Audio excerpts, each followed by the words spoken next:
The Locked On Podcast Network presents the NFL Big 3 in 30.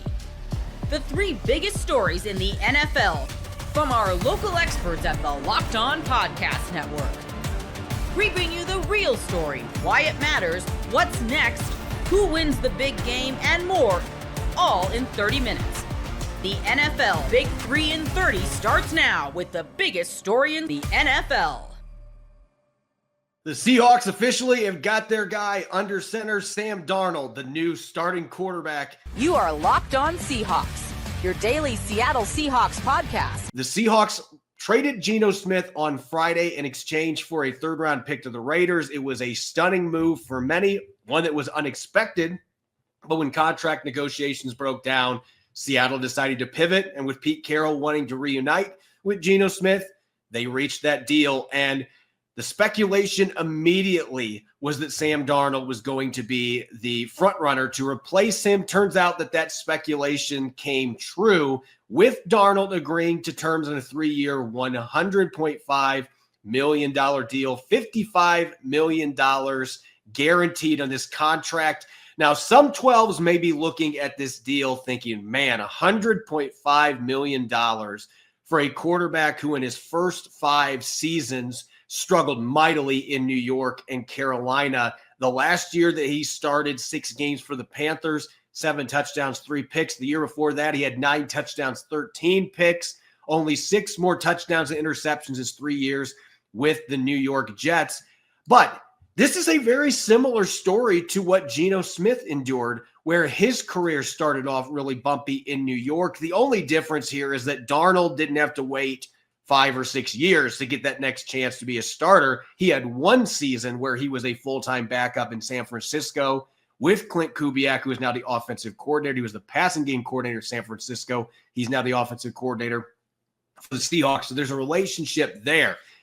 This deal allows the Seahawks to bring in a 27-year-old quarterback that still has room to grow, has room to develop, and it's in an offensive system, as I'll talk about more later in the show, that does really fit the skill set and the strengths of Sam Darnold. And so really how this all panned out, Geno Smith returning, that's what the Seahawks wanted. They wanted to have an extension with Geno Smith after starting the last 3 seasons.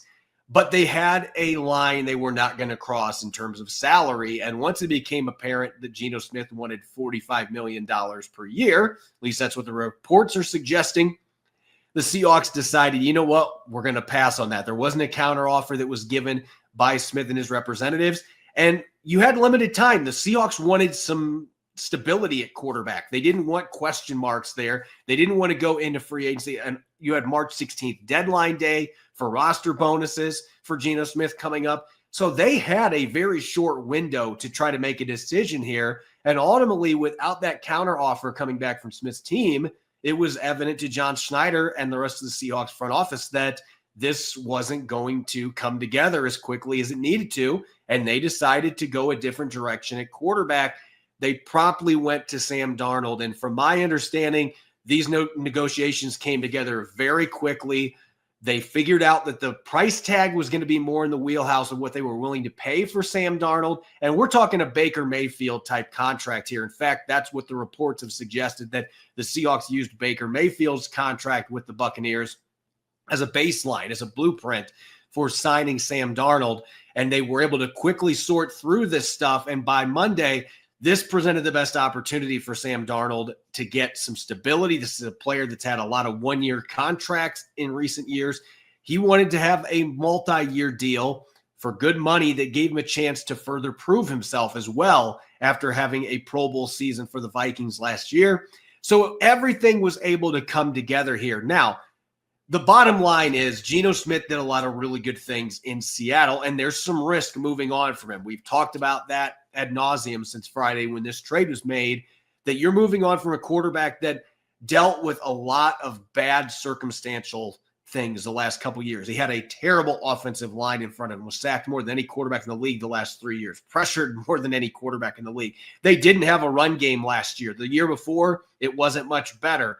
So the support mechanisms that were at play certainly impacted Geno Smith's numbers. It put a lot of burden on his shoulders, and there were some mistakes that certainly were made along the way. This is a roll of the dice because Sam Darnold could very easily be that player that after one breakout year in ideal environment goes to another team and isn't able to replicate that. We have seen this happen a lot in NFL history where breakout quarterbacks go to another team and they are not able to come close to producing at that level. Darnold has youth on his side, and he certainly has the physical tools. There's a reason he was picked in the top 5 in the 2018 NFL draft, 3rd overall by the Jets to be exact. He has the arm talent. He had more yardage on deep passes, according to NFL Next Gen stats, than any quarterback in the league last year. So you can still take those shots downfield. They're going to have to get some receivers that they can get the football to, obviously, but you can take your shots. He's underrated as an athlete. He's not going to be somebody you're going to do a bunch of designed runs with, but he can get away from pressure. You can use him on bootlegs, rollouts. And this is a quarterback that last year was surprisingly going against the narrative, pretty good against pressure. He threw 13 touchdown passes last year, according to Pro Football Focus, when he was under pressure. Now, the last 2 games, there's recency bias here. He absolutely did not play well at the end of the regular season and their playoff loss to the Rams. He was under pressure constantly, and he willed it under that pressure. And that has been an issue throughout Sam Darnold's career. But you saw improvements most of last season in Minnesota, and Kevin O'Connell did a really good job of having play calling that took pressure off them. They had just a good enough run game that they were able to get their play action passing attack going. So you're talking about a quarterback here who really had an ideal environment. He had the right coach. The Seahawks are hoping that Clint Kubiak, who has worked with him previously, is going to be able to carry that over. But as far as signing goes, we got to see how this plays out with the rest of free agency. I'm going to give this a B right now, and I'll explain more where the fit is at offensive scheme-wise in the next segment. But I'm going to give a B on this signing because I do think you're talking about 18th highest paid quarterback in the NFL average per year. He played like a top 10 quarterback for most of last season. Now, is he going to be able to do that in Seattle without Justin Jefferson, without Kevin O'Connell, without DK Metcalf being here?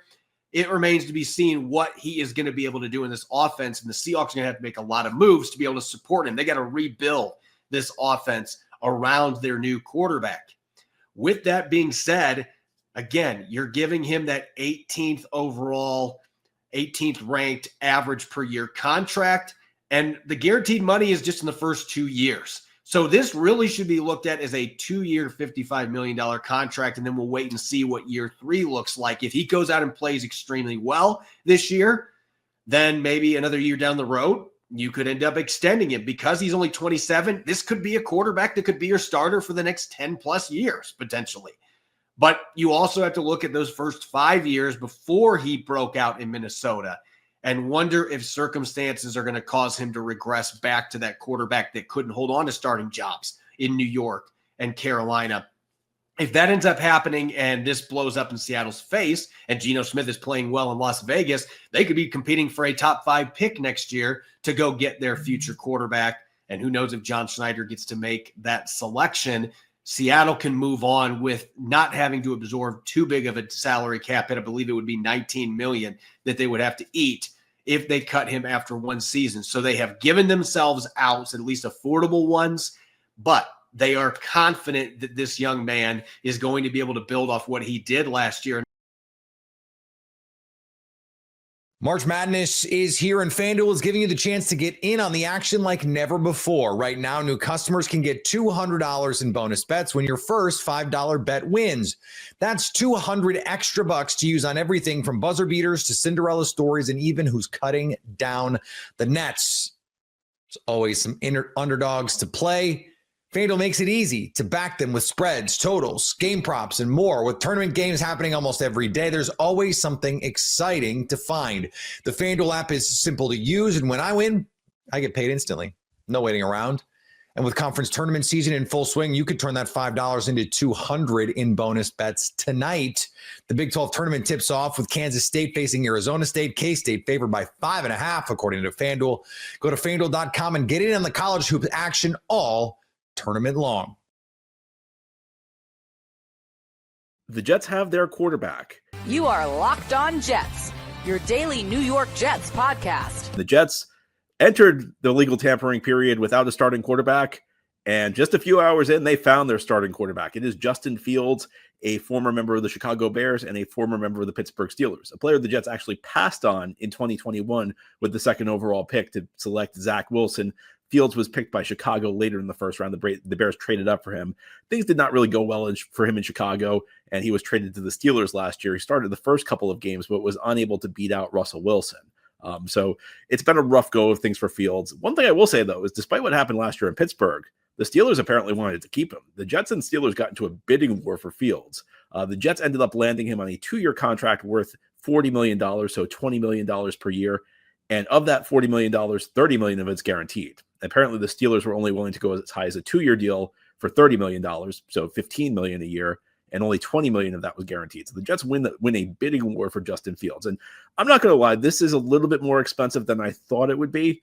I did not think Fields would cost $20 million a year, but if you look at the going rate for a starting quarterback in the NFL, it's still pretty affordable. That's at the low end of guys who are not on a rookie contract. So I can't get on the Jets for the amount that they spent on Justin Fields, because they're not paying Fields franchise quarterback money. They're paying him low-level starter money, which is where he is at this point in time.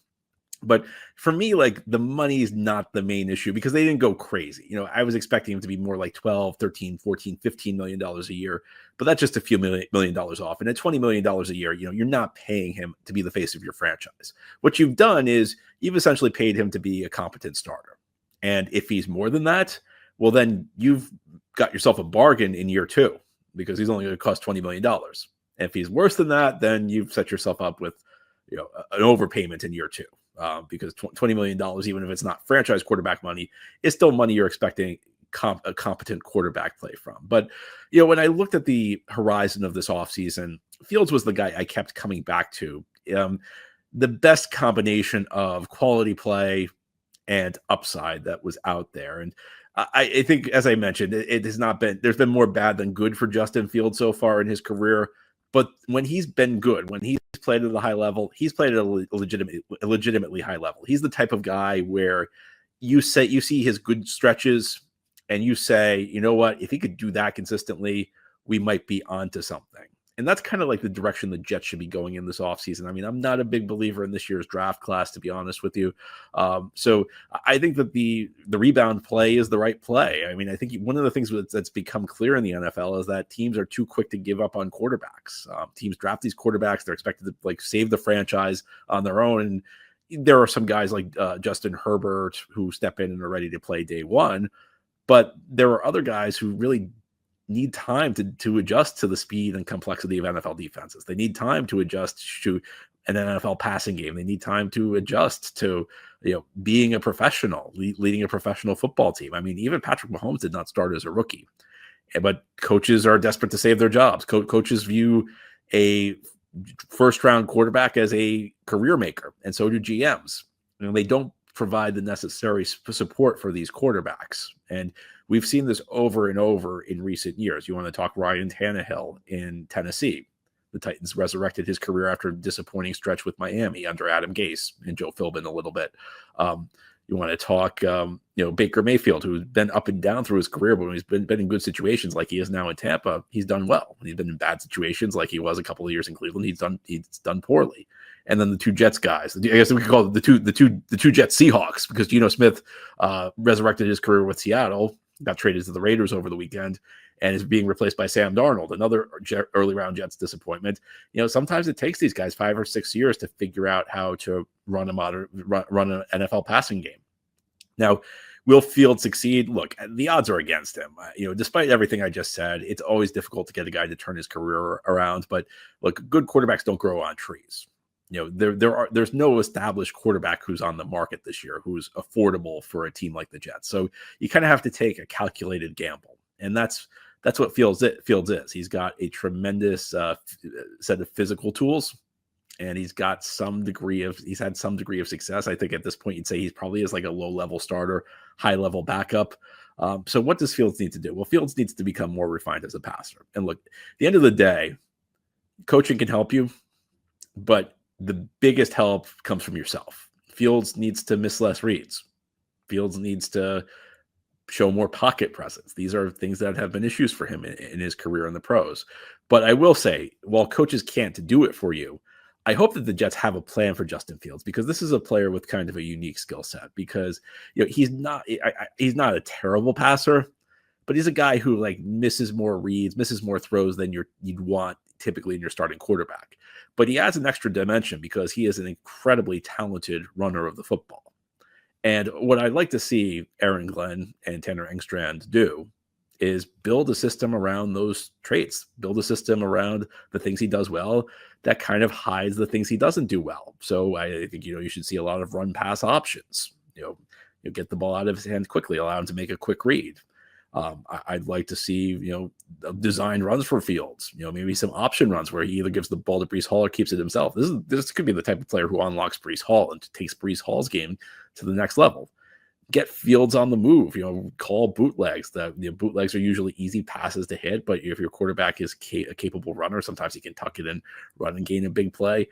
These are the types of things that I want to see. I don't want to see the Jets just have a traditional drop back passing game with Fields, because first of all, that's not, you're kind of wasting his talents. If you're not utilizing his ability as a runner. And there's one criticism I have of Fields, aside from the stuff I mentioned, is I think sometimes he's a little too hesitant to run. So there are a lot of like quarterbacks who are gifted runners who maybe run too early in plays. If they don't see what they want, they just tuck in and run. Fields, I think, sometimes leaves running lanes open. So I think that that's an area where he's going to have to. I'd like to see him improve, and we're going to find out right off the bat how good Tanner Engstrand is as Jets offensive coordinator, because he's got a guy with ability. He's got a guy who hopefully has learned. Hopefully can start making good on his natural talents.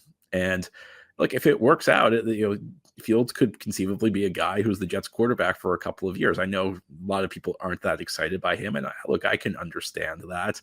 There were no perfect options this offseason. There's never a perfect option out there. I'm just a big believer that this is not the draft class you want to go with, especially with sitting at the 7th overall pick, especially without a top 2 pick this year. So, I think that this was probably the best play the Jets had when you combine ability right now and when you combine potential upside. I think this was the direction to go for the New York Jets. I don't think it's an unreasonable. $20 million is a lot, but relative to other quarterbacks, it's not an enormous sum, and gives the Jets a legitimate shot. They've got a quality pass blocking offensive line. They got to work on the wide receiver position, but you start with Garrett Wilson, who, by the way, played with Fields for 2 years at Ohio State, so there's some natural chemistry there. You got Breece Hall. So look, we got to work on the skill positions, but you do have a starting point there. I think that this was the right move for the Jets. Look, it's going to take a calculated gamble. I think this was probably the calculated gamble for the Jets to take. March Madness is here, and FanDuel is giving you the chance to get in on the action like never before. Right now, new customers can get $200 in bonus bets when your first $5 bet wins. That's $200 extra bucks to use on everything from buzzer beaters to Cinderella stories and even who's cutting down the nets. There's always some underdogs to play. FanDuel makes it easy to back them with spreads, totals, game props, and more. With tournament games happening almost every day, there's always something exciting to find. The FanDuel app is simple to use, and when I win, I get paid instantly. No waiting around. And with conference tournament season in full swing, you could turn that $5 into $200 in bonus bets tonight. The Big 12 tournament tips off with Kansas State facing Arizona State. K-State favored by 5.5, according to FanDuel. Go to FanDuel.com and get in on the college hoop action all tournament long. The Chargers made a flurry of moves on the first day of NFL free agency. You are Locked On Chargers, your daily podcast on the Los Angeles Chargers. Part of the Locked On Podcast Network, your team every day. Well, Daniel, the legal tampering period began Monday, and of course, the Chargers went out and signed all the players that they did not. They brought in running back Najee Harris, which just seems like a Jim Harbaugh type of player, and they grabbed another Steeler, Dante Jackson, the cornerback. And then they weren't done because they were able to bring back Khalil Mack, a very important, integral part of one of the better defenses in the NFL last year. And of course, we take a look at some of the players that actually left the Chargers, like Poona Ford and wide receiver Joshua Palmer. The Poona Ford one, I probably had the most emotional reaction to today. I mean, that is a huge, huge loss. And I think maybe, it gets softened a little bit. If you'd seen kind of the big time moves at the positions you felt were huge needs, but that's not the way day one went of the Chargers free agency. And we told you on yesterday's show, they're going to tell you what their priorities are on day one or in the first couple of days. And we at least got a little snippet of that with the signing of Najee Harris, the biggest external free agent that they brought in on day one. And when the negotiations were happening, I hated it. I mean, I saw a 3-year, $36 million contract coming down the pipe for Najee Harris, who has, some good that we'll talk about too. But also, running back wasn't the position you were hoping they would fill first. You were hoping they would spend big on the interior of the offensive line. You were hoping that they would find a legitimate pass catcher for Justin Herbert. Those were at the top of our priorities. Neither of those places are where they went. They end up going with Najee Harris, who I think how bad you actually feel about it felt a little bit better because it's a 1-year deal, right? Per Adam Schefter, it's a 1-year deal worth up to $9.25 million, I should say. So we'll see what that actual cap hit is once the numbers kind of settle and the dust settles a little bit. But 1 year takes a little of the risk away. 1 year, you're not worried about the 1,000 carries that he's gotten 4 years prior with the Steelers as much, right? Because it's not a long-term contract. But I think it was more about the position. I think it was more about the positions you didn't choose to address, missing out on some of the big-name free agents, missing out on some of the big-name weapons, maybe changes how you feel a little bit about Najee Harris, who 31st out of 46 running backs in yards after contact per attempt. You don't love that. I think the other part of it is it felt like it kind of closed the door on a return for J.K. Dobbins. J.K. Dobbins is still out there, but I don't know. Like, it feels like if he was the priority, that would have been kind of where they went first and trying to secure him. And to me, at least, it looks like they're going in a little bit of a different direction. Yeah, I mean, definitely takes a little bit of luster off of the move. The fact that they didn't go out and get the type of players and address the type of positions that we all know and see as obvious deficiencies that the Chargers need to fix. And of course, we all want it right now. I mean, we are very impatient people. We want to see those improvements immediately. But when you look at Najee Harris, it just seemed like to me, ever since we knew that he was heading towards free agency, that this was the type of player that Jim Harbaugh would absolutely go to bat for. A player who has been exceptionally durable ever since he has stepped foot in the NFL in 2021. He has not missed a single game. Of course, what does that entail, especially for a player like Najee Harris? A ton of tread that has been used on those tires. I mean, he has been carrying the football 250 plus times every single season, and that is a lot of tread. And it wasn't even just that what he did in college mirrored what he has done in the NFL. Is just a lot of touches on that body. And I mean, to his credit, he's been able to stay on the field for a guy who kind of his calling card, his bread and butter, is that physical, between the tackles, run you over type of style. And for him to be able to sit there and say, I've never missed a game, and I play a very violent position and in probably the most violent game, I think is definitely something that you have to keep in consideration when you're talking about Najee Harris. Yeah, I think the first kind of alarming thing for me is just the dude averages 3.9 yards per carry, for his career, and you're paying him as a top 10 running back. I mean, that's going to set off a red flag for me just as far as the efficiency. And you'd say, okay, well, the Steelers' offensive line was bad. Okay. You know what I mean? That's the hardest thing for me is if we're talking about getting value and guys outplaying their contract. I don't think the Chargers right now, early in free agency, have built the foundation of a group that can actually elevate Najee Harris to maybe a level that we haven't seen him at, right? 3.9 yards per carry for your career, that's replacement level type of player. And there's a lot of different contexts and things that go into that. But at the same time, you're thinking I can get more out of him. But with the situation right now, it's just hard to think that, because it's like right now you still have the same 3 interior linemen that you had last season. Like, who in that group is supposed to elevate them? And I don't know. We'll see if he can outplay it. He does fit the Jim Harbaugh, Greg Roman mold. And I think if you're talking about the good, 299 missed tackles for since 2021, first in the NFL. He's a chance to be a better schematic fit than he ever was with the Steelers, who run, much more zone than the Chargers do. They had the third most zone carries last year out of all running backs. The Chargers now probably, more of a gap scheme, fit more what he does well, which is, 4 or 5 yards in a cloud of dust. 4 straight 1,000-yard seasons, everyone's brought up. Not known as a home run hitter, but did rank 11th out of running backs in 15-plus yard runs last year. It's just not going to hit the big home run 65-yard touchdown. That's just not what Najee Harris's game is. But I do understand it from the standpoint of this is a guy, you know what you're getting. Like, availability is the best ability, sure, but you have to have ability too. You still need to be a good player, and that's what I hope that he can do. I hope they can elevate him from kind of the inefficient running back that he was with the Steelers for 4 years. But that being said, he's coming off of his 2 best seasons. There is some reason for hope, but like we said, it's all kind of rolled into you also missed out on these other guys, and you didn't go the way we thought you should go, which is always how it's going to go in free agency. And I'm not super shocked the Chargers didn't sign somebody to a top-of-the-market deal and overspend on some of the crazy deals we saw out there today. But that wasn't the only move they made. And the other move they made was Chargers signing Dante Jackson per Adam Schefter, free agent cornerback Dante Jackson. The Chargers reached a 2-year agreement, $13 million contract. This one kind of came out of left field for me too. Yeah, definitely a very random type of signing there. Like, we all knew that, Christian Fulton was heading to free agency and that the Chargers were more than likely going to have to try to fill that vacancy, whether that be in free agency or whether that be in the draft. But looking at, Dante Jackson, this is a veteran, 7 years in the league, spent most of his career with Carolina after playing with Pittsburgh last year. And he notched a career high in interceptions in 2024. He had 5 interceptions. And I really like what Daniel Popper put in his article from The Athletic.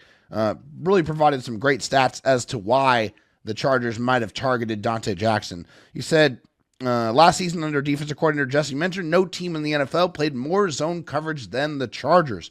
According to True Media, Jackson had 13 interceptions and 36 passes defensed in zone coverage in his career, according to True Media. So that right there just tells you that what Dante Jackson does very well, what he excels at in his NFL career, is playing mostly in zone. And nobody plays more zone than Jesse Minter's defense and the Chargers.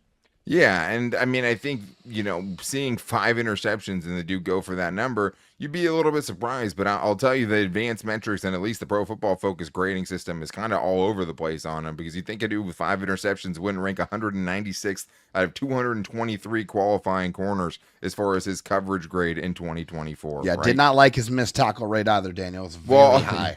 Yeah, but the weird thing is he's also was 6th in passer rating allowed at 66.9 with a minimum 25 targets. I mean, a big part of that is because 5 times you were targeted, you intercepted the football, and that's going to obviously drop that score a little bit. But I think the biggest part for this is just the credit with me that Jesse Minter has bought for himself, where know that this signing comes with Jesse Minter kind of leading the charge for it. It seems like that's how it's been since Joe Ortiz has taken over. Yeah. He got him the guys he felt like worked with his defense last year, and we saw what the results were. Jesse Minter signing off on Dante Jackson. I'm signing off on Dante Jackson, especially when you consider the fact that you have 2 rookie cornerbacks from last year who both played over their head. And now, there's not as much risk to having to find that guy because you have 2 dudes who might be that guy right now.